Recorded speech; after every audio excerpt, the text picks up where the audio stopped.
This is Valmiki Ramayan, Season 4, Episode 13. Following the directions given by Kabandh, Ram and Lakshman reached Shabari's ashram on the banks of the beautiful Pampa lake. The story of Ram and Shabari's meeting is a popular one.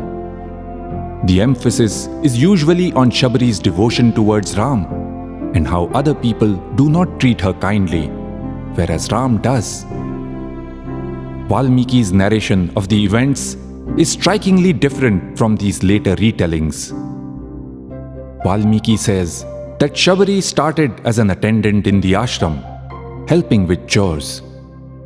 But she always participated in the discussions among the rishis. Vijnane tam nityam abahishkritam. She was never kept away from knowledge. And now she was Siddha, an accomplished ascetic, and Siddhasammata, accepted and respected by other accomplished ascetics. Note how welcoming the ashrams were for anyone with the desire to learn. No one was kept away from knowledge and learning. Her gurus had passed away, and the other ascetics had moved on. She was the only one left in the ashram. Ram asked her how her penance and other spiritual practices were progressing. Shabari replied that she did not want anything more from life. Her only remaining desire had been to meet him. She had heard of his Vanvas and had been waiting for him to come to her ashram. Shabari offered some fruits that she had collected from the forest.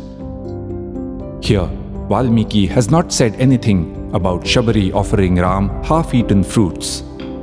That was added in later retellings. She then showed them around the ashram.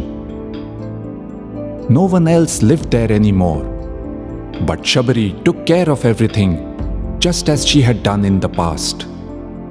The Vedic altars were blazing with radiance. Fresh flower garlands were kept ready. Ram and Lakshman could only say, "Ashcharyam," amazing. Shabari said she felt blessed after meeting Ram and now wanted to go where her gurus had gone. And then calmly, she stepped into the fire and gave up her earthly body. Remember how Sharbhanga Muni had done similarly in episode 2 of this season. The ashram's environment, sanctified by the penance of the great rishis of the past, was uplifting and energizing.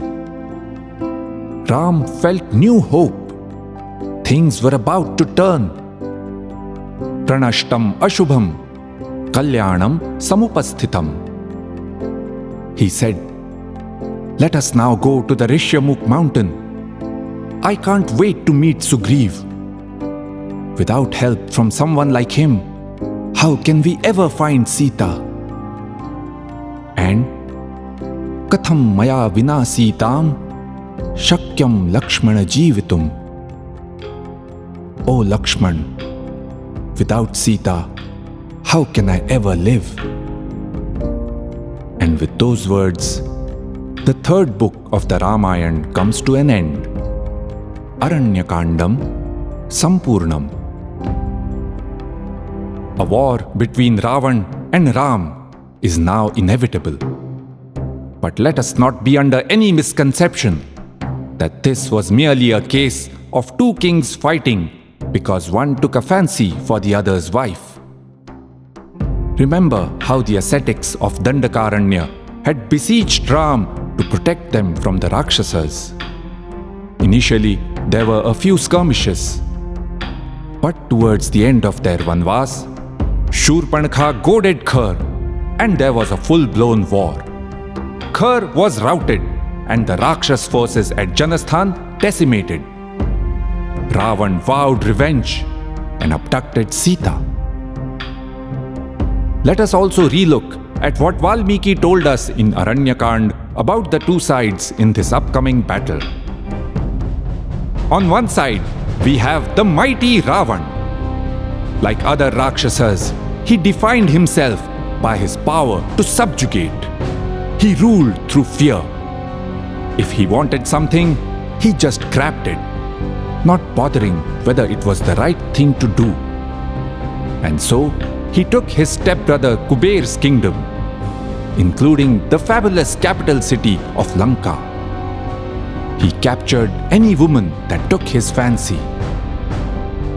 However, for all the big talk about being strong and powerful, he did not have it in him to take Ram head-on.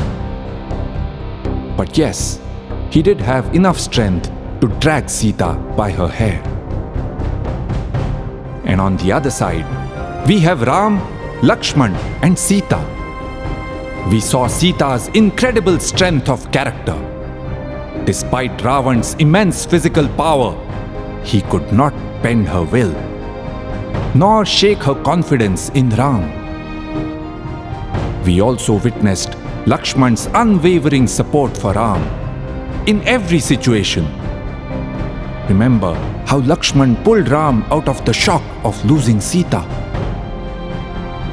And Ram, he freed the people of Dandakaranya from the tyranny of the Rakshasas. And what a terrible price he paid for that. He lost Sita.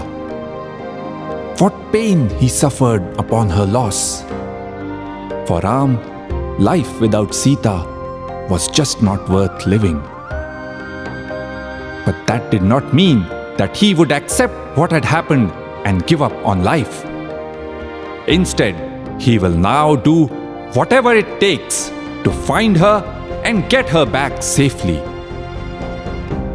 Remember what we learned about karma in Season 2, Episode 8. We must do everything possible and then accept whatever life throws at us.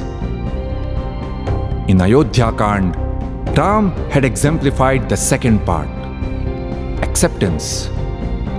Now he will exemplify the first part, action, making your destiny. But Ram and Lakshman cannot do this by themselves. They will need the help of the Vanaras. We will meet this fascinating and exciting bunch in the next book of the Ramayana, the Kishkindha Kand. Why did Vali, the king of Vanaras, banish his younger brother Sugriv? What role does Ram play in this fight among the brothers? How do the Vanaras begin the search for Sita? And what is the role of the one and only Hanuman? We will see all this and more in Season 5. Iti ha asa. That is how it happened.